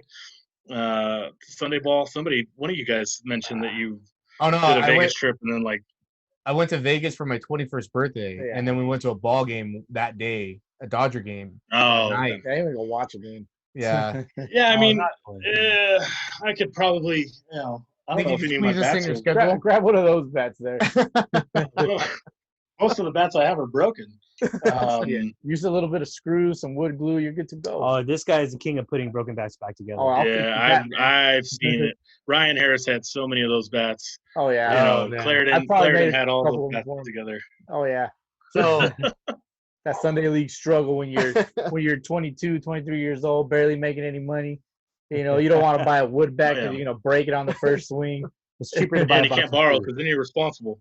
Yeah, and you gotta buy 2 bats. You break that one. Use that DeMarini. Yeah. Oh shit. You got any stories? Any memories with me and Ralph? more with Rube, because my dad actually got really, really mad because I was blowing through his electrical tape because we were taping up our wiffle balls. And we were playing in the backyard. Balls, right? Really? Was that we were throwing them 60 miles an hour from like 20 feet away. Oh, dude, it was ridiculous. Yeah. It was competitive as all get out. And and then there's another. Do you remember when Kevin, the president of Birdsall, gave us the code to the lights? Oh, yeah. I remember that. And so we would actually go to the park with nobody playing, flip on the lights, total Field of Dreams style. And we would just play, home run derby over the line for like hours. And then we finally got shut down because the city was complaining about the lights being on for so long. Do you remember when I one-hopped the tank out there and you were like, Jesus Christ. Yeah, that's video. It's on video too. Yeah, I can't find it anywhere. But I remember that was when I was able to actually. Is that when you were 30 years old? No, I was actually able to hit bombs. We had the full tripod with the giant VHS camera. Yep. I was standing in center field taking video of BP, and Ruben connected on one. And who's got those tapes? Yeah, let's see those tapes. I might have them somewhere. I think it was JJ's. I have no idea. Ruben's probably got I don't even know whose camera it was. I think it was mine. Probably found it in the trash can. Bro, yeah, but we had a lot of fun, dude. Like we would go out there. Nobody ever told us to practice.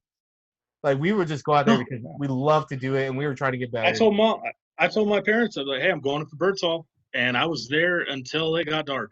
And then once we got the lights on, I was there. I mean, once when league was going on, we didn't have games. We were playing basketball. We were playing tag on the freaking playground, skateboarding. Like it was crazy. I can't imagine kids doing that nowadays. Oh no! Yeah, I was 11, 12 years old.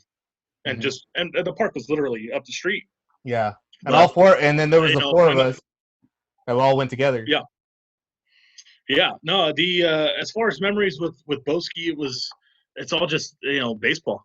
I don't remember anything with us in like actual class. I don't know if we even had classes. I don't think we had a class together at all. Yeah. But it was just all ball, and then it was just your pops and the Renegades, man. Those were some of my best times playing. Playing ball with him coaching, and we would just have a blast, dude. It was so fun. A lot of good memories with all that. I mean, travel ball that's built a lot of friendships. Yeah, and for sure. DH will catch a bullpen for you. I sure will.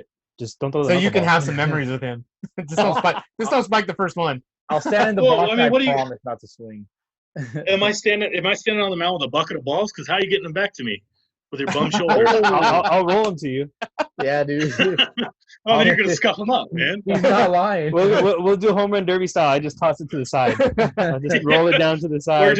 Or just Tom Brady style, where the receiver catches the ball, hands it to him, and he just throws it. So Rube could just stand right next to you and just catch. I wish I had a cool scar though to prove that I blew my arm out, but I don't. Yeah, it'd be awesome if I didn't have a cool scar, because then I wouldn't have it pop all the time.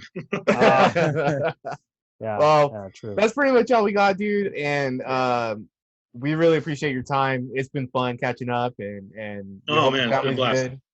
Definitely hope the family's well. I mean, your parents, I'm glad they're doing well. Yeah. Everyone's solid. That's great, man. And I'm happy that your new adventure in Vegas, and we wish you the best of luck, and hopefully you find a Sunday league and get playing, man. I know you miss it. We'll see. But I brought this out. Actually, it was after I got fired in 2005. Our Lord and Savior actually signed. He did a rehab. No way, dude. That's the Holy Grail. That is exactly what I was going to say. The Holy Grail, right there. I don't know how that is Bartolo Colon, but it is. It's got the 40 on it. Honor. That's his honor. With the Angels, right? Yeah, and so I knew the system and where he would go after he left, because I saw the Mercedes. I went to the players' parking lot, and I saw the Mercedes backing up towards the left field gate. So I ran in, and they had bleachers still in left field before, and so it was a couple guys with them, and I caught him, and I was just like, Bartolo, can I get your autograph? So, and I still have the ticket that I bought to my old employer that had just fired me that season. I bought a ticket to get that autograph, and Bartolo Colon signed it, man. Big sexy. Did Did he talk to you in English or Spanish? Or did he say I don't even know if he talked to me. He might have just signed it and handed it back to me. Yeah. I don't even remember. I just remember some of the other ones. Book because we ordered it and we were supposed to be getting a poster signed by him because we pre-ordered it. Right. Read a couple pages, but he's got a like all together, or like you guys were you reading them? We were popcorn reading. Yeah, just like in school for sure. But yeah, man, we really appreciate your time, dude. And you know, where can we find your products, bro? Like for Casey's Clubhouse Crafts? Oh man, Instagram is probably the most is probably the easiest. It's at Clubhouse_crafts. I'm on Twitter. I think it's at Clubhouse Crafts. I don't even remember the tagline on that, but you can just search Clubhouse Crafts or Casey's Clubhouse Crafts. Facebook, just search Casey's Clubhouse Crafts. I got an Etsy store. You can buy some of the bottle openers and stuff.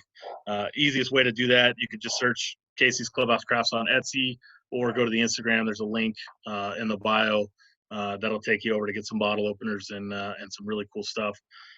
Problem is that everything is so different that I can't just put, I've got 20 handles that are black, 10 handles that are tan.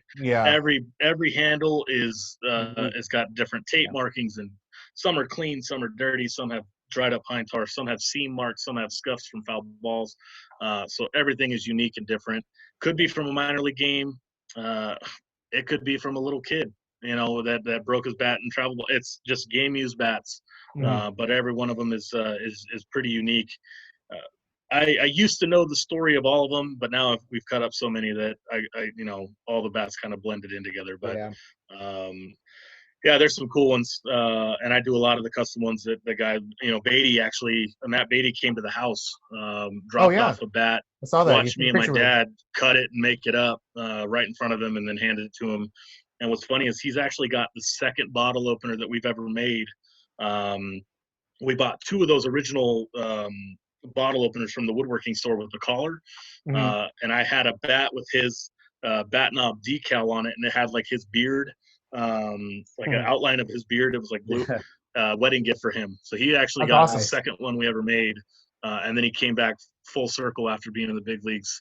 I went and met him at LA, and he gave me a couple bats too to make. He was like, "Hey, if you want to sell some, come get the bats." So I went into the clubhouse that he was working out. Gavin Lutz was there. A lot of my minor league guys were there. Verdugo was there. Like, got to see Beatty take some ground balls on the field. I'm standing in the third base coaching box while Dino was hitting him ground balls. But yeah, so Beatty ended up coming to the house, and I met my dad, saw the shop. One of the first customers that we've ever had, and he didn't even ask for it. I just sent it to him as a wedding gift. And full circle, he gives me a big league bat, with his name on it. The first one I did, it was just a team produced bat. Like, it just said LAD on it or whatever. It didn't even have his name. It was just kind of provided by the team. So now he's got, one of these B45s or Victus or Chandlers that I'm able to cut up. And I think I still have one. I need to make sure it's on the Etsy, one of the extra ones that he gave us to use. So that was a really cool experience for him to see from start to finish his bat. It's always tough making that first cut on an unbroken bat, because it's just like, you got to be perfect or it's done. And but he wanted it, so we got to cut it. So but from start to finish, and then just to chat and hang out and stuff was pretty cool to have Beatty actually just come hang out for an hour while we made some stuff for him. That's awesome, man. Like that's cool. Like, you're having experiences that a lot of people are never gonna get. Yeah. And I'm definitely I'm blessed to do that. My view on the game is changed so dramatically, being not just in the stands. Like, I can't be a fan. I can't just go to a game and hoot and holler, because I hear so many of the people that are so bad at, at heckling, and I'm just hearing it every day, and just looking up into the stands, and it's just like, I don't like that. Yeah. You know what? And we like to say this on the pod. it's a different perspective because you're a ball player first Yes. and a fan second. And you have that key, that part of your mind that really focuses on the game and you understand the game. And I would consider you an advanced ball player because you understood, what it took to get to the next level. And though none of us really made it to the next level, but we worked hard to try to get there and we knew what it took. I just feel that like your understanding of the game really helps you, in that portion because you can kind of you can relate. We had the interview with Jesse Chavez, and he's a professional. We're not professionals, but we were able to relate because that baseball language is so, generic. Like you know the game, and I'm sure that really helped you. Right, definitely. And what's crazy is I might have had a chance to play some JUCO ball at Chafee, but as we were doing the tryouts, I was getting ready to get offered the Clubhouse job in 2014 when I was getting ready to take over, and they said, "Here's the schedule that you'd have to be on." And I was already doing the summer like weightlifting program, tried out, and I probably could have made it in the bullpen. I never threw hard. I was never a flamethrower, but I didn't have a problem walking guys because I knew I could get in and out of trouble. And I didn't have bad. I didn't walk a ton of guys, but I wasn't afraid to throw a knuckleball on 3-2 count. It was dirty, dude. So, it was dirty. It was dirty.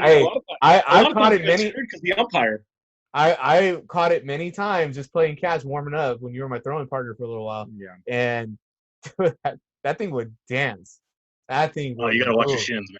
Yeah, I would literally, the umpires would get fooled on it, and it would cross, and they would see it, and they were like, "No ball," and I'm like, "Dude, it was up here, but it was down here when it started."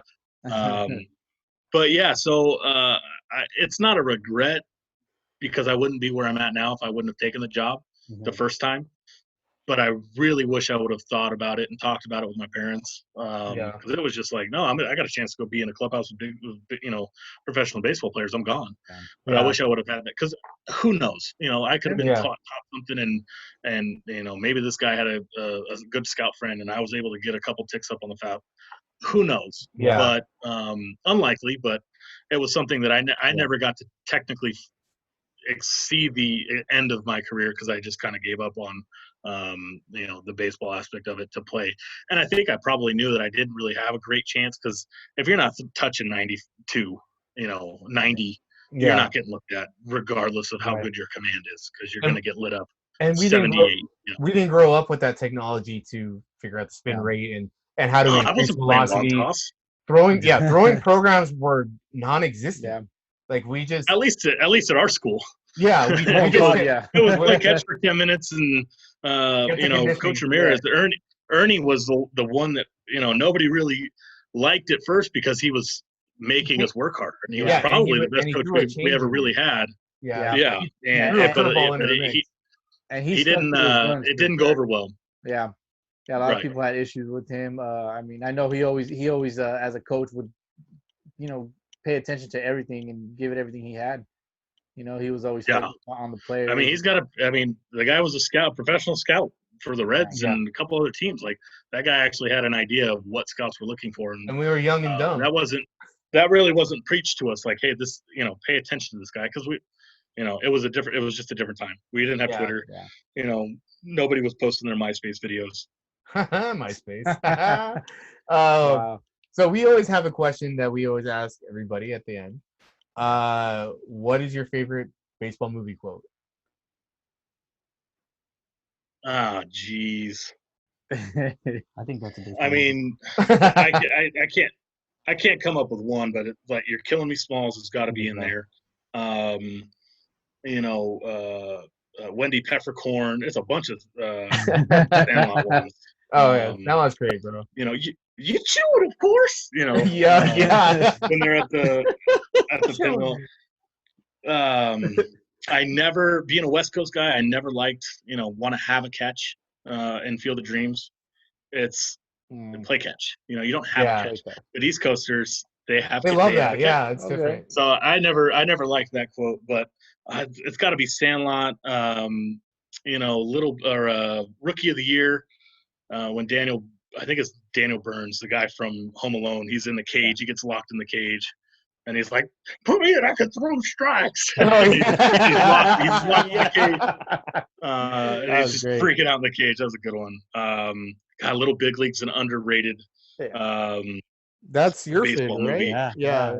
Seattle. I mean, I've heard Major League is the most accurate one. Not Bull Durham's kind of close second, but Major League is, what am I supposed to do with a live chicken? Is a good one.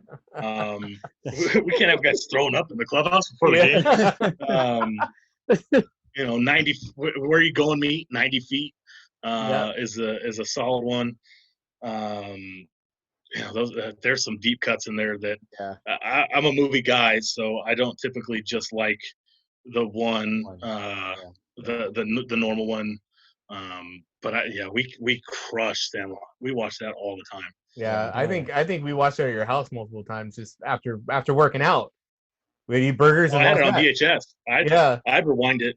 We'd watch it, rewind it, watch it again, rewind it, watch it again. Yep. Actually had the little brother from Sandlot was actually at Quakes and threw out a first pitch at one of the championship games. One of our games last year. Signed a jersey that's in our front office. I didn't get to meet him because he didn't come in the clubhouse, but I got to see him actually walking around. Those guys are tiny. They never really, for sure. Except for I heard Yaya is Jack now. Oh, he's gigantic. I mean, Benny the Jet is a firefighter in L.A., and his brother was actually the guy that played the older Benny the Jet in the movie with the mustache. Oh, really? Wow. That was his actual older brother. Yeah. Oh, wow. Huh. Movie guy, dude. Come on. There you go. Right, that's a fun fact. Yeah, that is a fun fact. There's a ton of quotes that, I mean, most baseball movies I'm gonna have a quote for you, but I don't know if I could pick just one.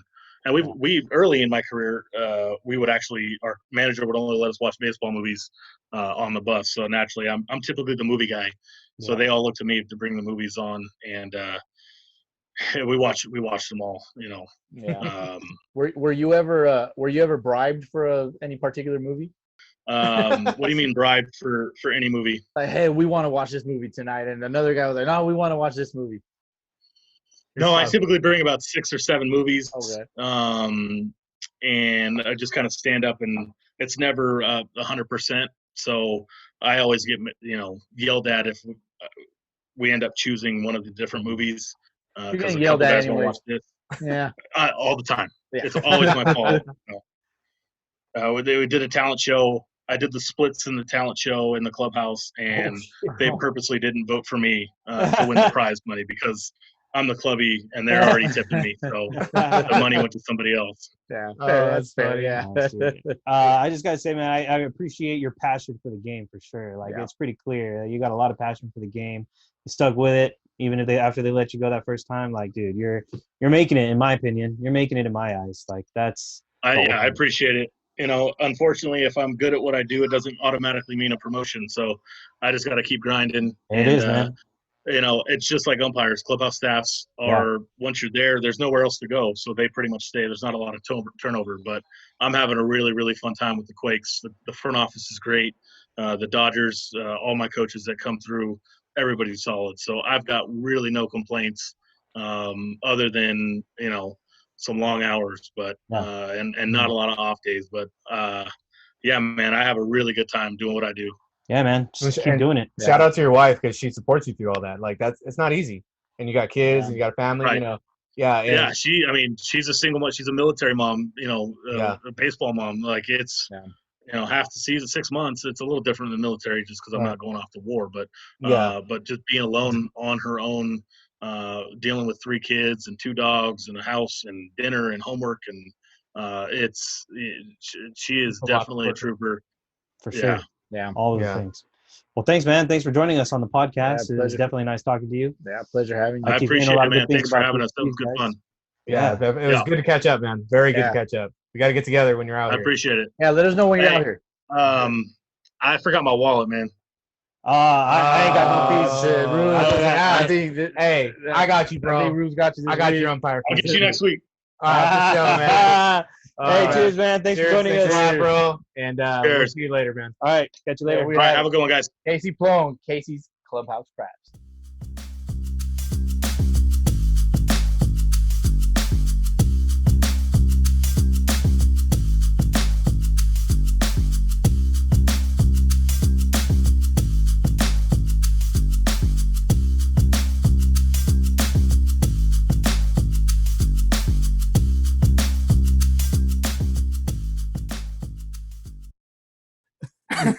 Hey, you got my. What do you got on my shirt? That's sick. Coño. Dude. Hey, I just figured out what coño means. That's fucking hilarious. How'd you like our draft? We should have asked you about that. J-Roll, bro. Yeah, man. You could have got J-Roll in the 40th round, bro. Well, we keep telling him. I love that guy. No, it was solid except for Rube. He had a I give him a D draft grade. And DH, man, I got to give you crap. How do you not take Ichiro? Yeah, come on, dude, man. I know. It was hard not to pick him, but I was thinking about my leadoff hitter. It was either going to be him or Ricky Henderson. Oh, I'm taking Ichiro.